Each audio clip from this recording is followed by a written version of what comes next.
Synergic bonding. देखिए ligand, as you know कि ligand अपना इलेक्ट्रॉन सेंट्रल मेटल के वैकेंट डी ऑर्बिटल को देता है। This is the primary work of A ligand. Ligand का मतलब कि जो इलेक्ट्रॉन दें, सेंट्रल मेटल के वैकेंट डी ऑर्बिटल को दें और सेंट्रल मेटल के साथ बॉन्डिंग करें। तो on the basis of electron donating and electron accepting tendencies, ligands are of two types. ठीक है, देखिए जो क्लासिकल लिगेंड है वो तो इलेक्ट्रॉन देता है, लिगेंड मतलब इलेक्ट्रॉन जो दे, बट कुछ लिगेंड ऐसे हैं जो इलेक्ट्रॉन देने के साथ साथ इलेक्ट्रॉन लेता भी है। यानी कुछ लिगेंड ऐसे हैं जो बेस का तो काम करता ही है, साथ ही साथ एसिड का भी काम करता है। तो you may right on the basis of electron donating and electron accepting tendency, ligands are of two types. One is classical ligands. देखिए क्लासिकल लिगेंड्स वही है कि जो सिर्फ इलेक्ट्रॉन दे, बस सेंट्रल मेटल के वैकेंट डी ऑर्बिटल को इलेक्ट्रॉन दे, central metal के वैकेंट डी ऑर्बिटल के साथ कोऑर्डिनेट बॉन्ड बनाए। यानी क्लासिकल लिगेंड्स जो है ये सिर्फ बेस का काम करता है, ये इलेक्ट्रॉन लेता नहीं, ये एसिड का काम नहीं करता है। जैसे for example ammonia, water, EN you know ethylene, diamine, these are the classical ligands. Another one is non-classical ligands. देखिए कुछ लिगेंड ऐसा है जो पहले तो अपना प्राइमरी वर्क करेगा कि अपना इलेक्ट्रॉन सेंट्रल मेटल के वैकेंट डी ऑर्बिटल को देगा, वो तो प्राइमरी वर्क है, वो सारा लिगेंड करता है। लेकिन साथ ही वो क्या करेगा कि सेंट्रल मेटल का जो फील्ड डी ऑर्बिटल है, भरा हुआ डी ऑर्बिटल इलेक्ट्रॉन से, उससे इलेक्ट्रॉन लेता है, या तो अपने वैकेंट एबीएमओ मिलेगा या अपने वैकेंट डी ऑर्बिटल मिलेगा। यदि नॉन क्लासिकल लिगेंड के पास वैकेंट डी ऑर्बिटल है तब तो वो अपने वैकेंट डी ऑर्बिटल में इलेक्ट्रॉन लेगा, और यदि उसके पास वैकेंट डी ऑर्बिटल नहीं है तो फिर अपने वैकेंट एबीएमओ यानी एंटी बॉन्डिंग मॉलिक्यूलर ऑर्बिटल में इलेक्ट्रॉन लेगा। ऐसे ही लिगेंड को नॉन क्लासिकल लिगेंड्स या पाई एसिड लिगेंड्स कहते हैं। जैसे suppose this is the central metal and these are 5 d orbitals. जिस डी ऑर्बिटल को हमने शेडेड किया है इस तरह, यह समझेंगे आप कि इलेक्ट्रॉन से भरा हुआ है। जिस डी ऑर्बिटल को हमने शेडेड नहीं किया, समझिए वो एम्प्टी है, वो वैकेंट है। And this is a non classical ligand. Non classical ligand का ऑर्बिटल जिसमें लोन पेयर है, यह पहले क्या करेगा कि यह अपना लोन पेयर सेंट्रल मेटल के वैकेंट डी ऑर्बिटल को देगा और सिग्मा फैशन में बॉन्ड बनाएगा। अलोंग विथ दैट इसके जो वैकेंट एबीएमओ है, ये इलेक्ट्रॉन लेगा। कहां से लेगा? तो सेंट्रल मेटल का जो फील्ड डी ऑर्बिटल है, इससे इलेक्ट्रॉन कहां लेगा? अपने वैकेंट एबीएमओ में, और ये पाई फैशन में बॉन्ड बनाएगा। तो ये जो बैक बॉन्डिंग आप देख रहे हैं, ये जो पाई फैशन में बॉन्ड बनाया, this bond is called synergic bonding and this phenomenon is called synergic bonding और back bonding. Actually synergic bonding ये है कि ये जो सेंट्रल मेटल का फील्ड डी ऑर्बिटल है, इससे इलेक्ट्रॉन कहां गया?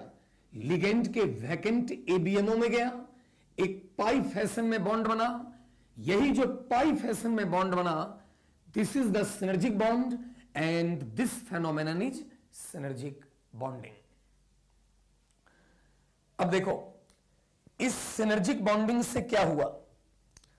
इस सिनर्जिक बॉन्डिंग से सेंट्रल मेटल और लिगेंड के बीच एक पार्शियल डबल बॉन्ड कैरेक्टर आ गए, और सेंट्रल मेटल और लिगेंड के बीच पार्शियल डबल बॉन्ड कैरेक्टर आने से मेटल और लिगेंड का बॉन्ड ऑर्डर बढ़ गया, मेटल और लिगेंड का बॉन्ड स्ट्रेंथ या बॉन्ड एनर्जी बढ़ गया, और जिससे कॉम्प्लेक्स की स्टेबिलिटी जो है वो बढ़ गया। यानी आई मीन कि synergic bonding leads to the stability of the complex. Synergic bonding complex की स्टेबिलिटी को बढ़ाता है। अब जैसे देखो कि सिनर्जिक बॉन्डिंग में सेंट्रल मेटल के फील्ड डी ऑर्बिटल से इलेक्ट्रॉन कहां आ रहा है? लिगेंड के वैकेंट एबीएमओ में आ रहा है ना। और अगर एबीएमओ में इलेक्ट्रॉन आएगा तो लिगेंड का जो बॉन्ड ऑर्डर है वो डिक्रीज होगा, because you know molecular orbital theory से आपको पता है कि बॉन्ड ऑर्डर कैसे निकालते हैं। तो NB माइनस NA अपॉन 2, जहां NB क्या है? Number of electrons in BMO, यानी बॉन्डिंग मॉलिक्यूलर ऑर्बिटल में इलेक्ट्रॉन की संख्या। NA क्या है? Number of electrons in ABMO, यानी एंटी बॉन्डिंग में इलेक्ट्रॉन की संख्या अपॉन 2। अब देखो, यहां लिगेंड के ABMO में इलेक्ट्रॉन आ रहा है ना, और अगर लिगेंड के ABMO में इलेक्ट्रॉन आएगा तो Na यानी ABMO में इलेक्ट्रॉन की संख्या ये इंक्रीज करेगा, और यहां माइनस है ना, तो ये इंक्रीज करेगा तो बॉन्ड ऑर्डर क्या होगा? डिक्रीज होगा ना। यानी सिनर्जिक बॉन्डिंग के कारण जो लिगेंड है ना, उसका बॉन्ड ऑर्डर डिक्रीज होगा और बॉन्ड लेंथ इंक्रीज होगा। बट सिनर्जिक बॉन्डिंग में क्या हुआ कि मेटल और लिगेंड के बीच पार्शियल डबल बॉन्ड कैरेक्टर आया, ये पहली बात। अब देखो, सिनर्जिक बॉन्डिंग में मेटल के फील्ड डी ऑर्बिटल से इलेक्ट्रॉन इधर आ रहा है ना, तो सपोज करो कि यदि सेंट्रल मेटल पर पॉजिटिव चार्ज ज्यादा आ जाए तो क्या होगा? यदि सेंट्रल मेटल पर पॉजिटिव चार्ज ज्यादा होगा तो सेंट्रल मेटल का Z इफेक्टिव क्या होगा? ज्यादा होगा। सेंट्रल मेटल का Z इफेक्टिव ज्यादा होगा तो सेंट्रल मेटल का होल्ड अपने डी इलेक्ट्रॉन पर ज्यादा हो जाएगा ना। और यदि सेंट्रल मेटल का होल्ड अपने ही डी इलेक्ट्रॉन पर ज्यादा हो गया तो फिर डी इलेक्ट्रॉन से इलेक्ट्रॉन इस वैकेंट एबीएमओ में आ पाएगा? कम आएगा, यानी कि सिनर्जिक बॉन्डिंग पुअर हो जाएगा। यानी आप इस रूल को ध्यान रखें कि यदि सेंट्रल मेटल पर पॉजिटिव चार्ज जितना ज्यादा होगा उसमें सिनर्जिक बॉन्डिंग पुअर होगा, लेकिन यदि सेंट्रल मेटल पर नेगेटिव चार्ज ज्यादा है, अधिक है, तो नेगेटिव चार्ज अगर अधिक होगा तो सेंट्रल मेटल का Z इफेक्टिव क्या होगा? कम हो जाएगा। सेंट्रल मेटल का Z इफेक्टिव कम तो सेंट्रल मेटल का होल्ड अपने ही डी इलेक्ट्रॉन पर कम होगा, जिसके कारण इसके डी ऑर्बिटल से इलेक्ट्रॉन अधिक से अधिक लिगेंड के वैकेंट एबीएमओ में आ पाएगा, यानी कि सिनर्जिक बॉन्डिंग अधिक होगा। यानी आप इस रूल को याद रखें कि more the negative charge on the central metal, more is the synergic bonding, and more is the positive charge on the central metal, less will be the synergic bonding. अब सिनर्जिक बॉन्डिंग से, synergic bonding का जो best example हम लोग देखते हैं वो है मेटल कार्बोनाइल्स में। देखो, CO carbon monoxide is a very weak base. CO is a very weak base, ये बहुत ही वीक बेस है, but is a very strong ligand. और ये वेरी स्ट्रॉन्ग लिगेंड क्यों है? Due to synergic bonding. अब देखो, सीओ तभी लिगेंड का काम कर पाएगा, सीओ तभी स्टेबल कॉम्प्लेक्स बना पाएगा जब वो सिनर्जिक बॉन्डिंग कर सके। और सिनर्जिक बॉन्डिंग तभी बेटर हो पाएगा जब सेंट्रल मेटल पर पॉजिटिव चार्ज कम हो, नेगेटिव ज्यादा हो।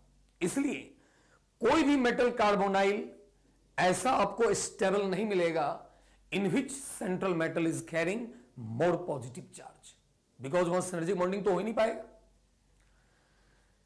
अब अगर हम मेटल कार्बोनाइल्स की बात करें, इन मेटल कार्बोनाइल्स, देखिए मेटल कार्बोनाइल्स का मतलब यह हुआ कि जिसमें लिगेंड कौन है, सीओ है, कार्बन मोनोऑक्साइड है। तो मेटल कार्बोनाइल्स में ड्यू टू सिनर्जिक बॉन्डिंग,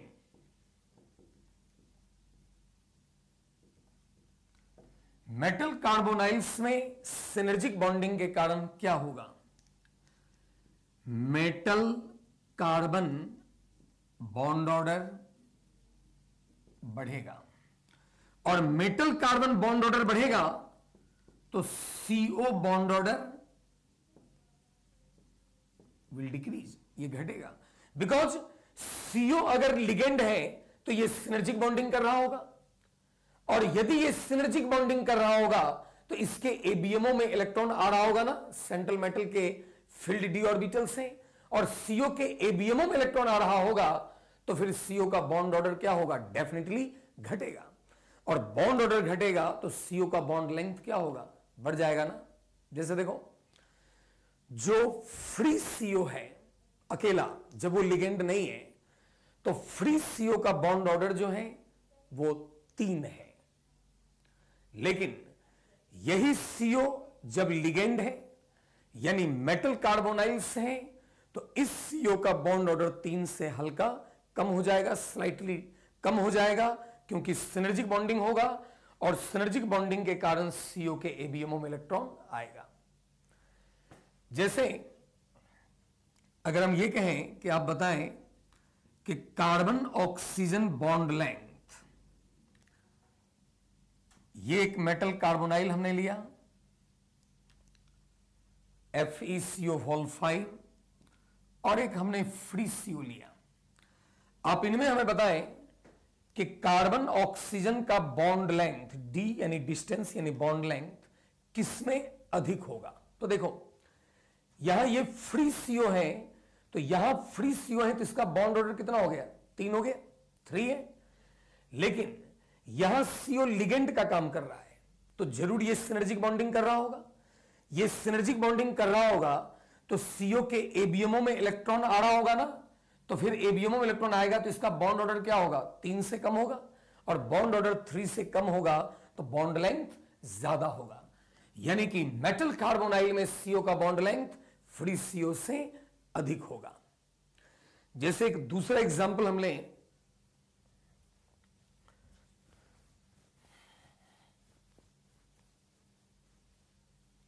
जैसे देखो आप 4 कॉम्प्लेक्स लें, एक हमने ले लिया MnCO6 प्लस, बी में लिखिए CrCO6, सी में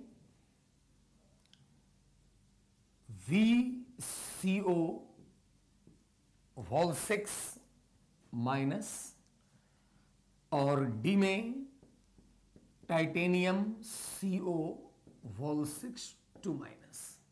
अब देखिए इन चारों एग्जाम्पल में सेंट्रल मेटल का कोऑर्डिनेशन नंबर सभी में 6 है। सेंट्रल मेटल का कोऑर्डिनेशन नंबर सभी में 6 है। सेकेंडली यहां मेटल का ऑक्सीडेशन स्टेट +1 है, यहां क्रोमियम का 0 है, यहां वेनेडियम का -1 है, और यहां टाइटेनियम का -2 है। तो बताइए इन चारों में सिनर्जिक बॉन्डिंग सबसे अधिक किस में होगा।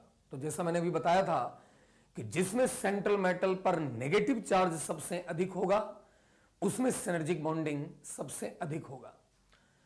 तो फिर टाइटेनियम पर -2 है, यानी इसमें सिनर्जिक बॉन्डिंग सबसे ज्यादा होगा, और जिसमें सिनर्जिक बॉन्डिंग सबसे ज्यादा होगा इसका मतलब उसमें जो CO है उसके ABMO में सबसे अधिक इलेक्ट्रॉन आ रहा होगा, और इसलिए उसमें CO का बॉन्ड ऑर्डर सबसे कम हो गया होगा। तो इसलिए अगर कार्बन ऑक्सीजन बॉन्ड ऑर्डर की हम बात करें तो सबसे कम जो कार्बन ऑक्सीजन बॉन्ड ऑर्डर आएगा वो D में आएगा, क्योंकि इसमें सिनर्जिक बॉन्डिंग सबसे अधिक है। उससे ज्यादा C, उससे ज्यादा B, और सबसे ज्यादा जो कार्बन ऑक्सीजन बॉन्ड ऑर्डर होगा वो A में होगा, बिकॉज A में Mn is carrying positive charge, इसलिए यहां सिनर्जिक बॉन्डिंग सबसे पुअर है, यानी CO के ABMO में सबसे कम इलेक्ट्रॉन आ रहा है, और इसीलिए यहां पर CO का बॉन्ड ऑर्डर बहुत ज्यादा घटा नहीं, डिक्रीज नहीं हुआ, यानी इसमें CO का बॉन्ड ऑर्डर सबसे अधिक है। और बॉन्ड ऑर्डर का जो रिवर्स होगा वो बॉन्ड लेंथ का ऑर्डर आ जाएगा। इसलिए अगर इन चारों में कार्बन ऑक्सीजन बॉन्ड लेंथ की हम बात करें तो सबसे ज्यादा बॉन्ड लेंथ कार्बन ऑक्सीजन का CO बॉन्ड लेंथ D में होगा, उससे कम C में, उससे कम B में, और सबसे कम A में होगा। यह बहुत इंपॉर्टेंट क्वेश्चन है, इसे आप बढ़िया से प्रैक्टिस कर लें। जैसे एक दूसरा एग्जांपल मैं बताऊं कि इथीन, इथिलीन जो है यह भी लिगेंड का काम करता है, और इथिलीन तभी लिगेंड का काम करेगा जब यह सिनर्जिक बॉन्डिंग करे। जैसे कि एक एग्जांपल है, बड़ा ही कॉमन एग्जांपल है, आपको पता होगा, जीसे सॉल्ट के central metal here is platinum, Cl3, ethene is a pi ligand. Pi ligand means, देखो पाई लिगेंड ऐसे लिगेंड को कहना जिसमें मेटल के साथ जो बॉन्डिंग होता है उसमें पाई इलेक्ट्रॉन इन्वॉल्व हो। देखो जितने भी ऑर्गेनिक कंपाउंड हैं जिसमें पाई बॉन्ड है वो पाई लिगेंड की तरह बिहेव कर सकता है। जैसे कि अल्कीन, अल्काइन, इनमें पाई बॉन्ड है, इसलिए ये पाई इलेक्ट्रॉन इन्वॉल्व करेगा मेटल के साथ बॉन्डिंग में। या एरोमेटिक कंपाउंड जैसे कि बेंजीन, इसमें पाई इलेक्ट्रॉन है और पाई इलेक्ट्रॉन इन्वॉल्व होगा मेटल के साथ बॉन्डिंग में। तो ऐसा ऑर्गेनिक कंपाउंड जिसमें पाई बॉन्ड है वो पाई लिगेंड हो सकता है। तो इथीन भी पाई लिगेंड है, और जो भी पाई लिगेंड होता है ना उसके आगे प्रेफिक्स ईटा देना। ईटा पर जो पावर है सुपरस्क्रिप्ट है 2, ये सुपरस्क्रिप्ट उस पाई लिगेंड के हैप्टिसिटी को बताता है। हैप्टिसिटी का मतलब यह हुआ कि ये जो पाई बॉन्ड है, पाई इलेक्ट्रॉन है, वो कितने कार्बन एटम पर डिस्ट्रीब्यूटेड है। जैसा कि आपको पता है कि इथिलीन में जो एक पाई बॉन्ड है ये दोनों कार्बन पर है ना, तो इसकी हैप्टिसिटी 2 है, तो पावर हमने ईटा 2 लिया prefix. This is Zeise's salt, और here the oxidation state of central metal is platinum 2+। यहां इथिलीन लिगेंड का काम कर रहा है, पाई लिगेंड का काम कर रहा है, लेकिन ये लिगेंड तभी होगा जब इसमें सिनर्जिक बॉन्डिंग हो। लेकिन देखिए जब इथीन सिनर्जिक बॉन्डिंग करता है तो इसमें देखो सिनर्जिक बॉन्डिंग में क्या होता है कि लिगेंड अपने वैकेंट एबीएमओ में इलेक्ट्रॉन लेता है ना। तो ये बताइए कि जब इथीन यानी C2H4 ये जब सिनर्जिक बॉन्डिंग करेगा तो फिर ये भी अपने वैकेंट एबीएमओ में इलेक्ट्रॉन लेगा ना। सेंट्रल मेटल के फील्ड डी ऑर्बिटल से इलेक्ट्रॉन लेगा कि नहीं। तो आप ये बताएं हमें कि इथीन का जो वैकेंट एबीएमओ है वो कौन है। तो तो एक शॉर्टकट याद रखो, जिस लिगेंड में पाई बॉन्ड होगा उसमें पाई स्टार 2p जो है वो इलेक्ट्रॉन लेगा। जैसे सीओ में पाई बॉन्ड है ना, तो फिर सीओ में जब सिनर्जिक बॉन्डिंग होता है तो सीओ के पाई स्टार 2p में इलेक्ट्रॉन आएगा। पाई स्टार 2p मतलब देखिए, जिसमें स्टार लगाते हैं मतलब वो एबीएमओ है। पाई स्टार 2p ये एबीएमओ हुआ, पाई एबीएमओ है। जिस लिगेंड में भी पाई बॉन्ड है उसमें जो सिनर्जिक बॉन्डिंग में इलेक्ट्रॉन आएगा वो पाई स्टार 2p में आएगा। इथिन में भी पाई बॉन्ड है, इसलिए इसके पाई स्टार 2p में इलेक्ट्रॉन आएगा। और इसलिए देखो, जो फ्री इथिलीन है अकेला, उसमें कार्बन कार्बन के बीच डबल बॉन्ड है ना, यानी फ्री इथिलीन में कार्बन कार्बन का बॉन्ड ऑर्डर कितना है? 2 है। लेकिन जब ये इथिलीन जीसे सॉल्ट में है तो यहां कार्बन कार्बन का बॉन्ड ऑर्डर 2 से कुछ कम हो जाएगा। क्यों? क्योंकि इसमें सिनर्जिक बॉन्डिंग है, और इसमें सिनर्जिक बॉन्डिंग है तो फिर इसमें इसके एबीएमओ में पाई स्टार 2p में मेटल के फील्ड डी ऑर्बिटल से इलेक्ट्रॉन आएगा, और इलेक्ट्रॉन आएगा तो इसका बॉन्ड ऑर्डर डिक्रीज होगा, और बॉन्ड ऑर्डर डिक्रीज होगा तो बॉन्ड लेंथ स्लाइटली इंक्रीज होगा। तो जीसे सॉल्ट एक बहुत इंपॉर्टेंट एग्जांपल है।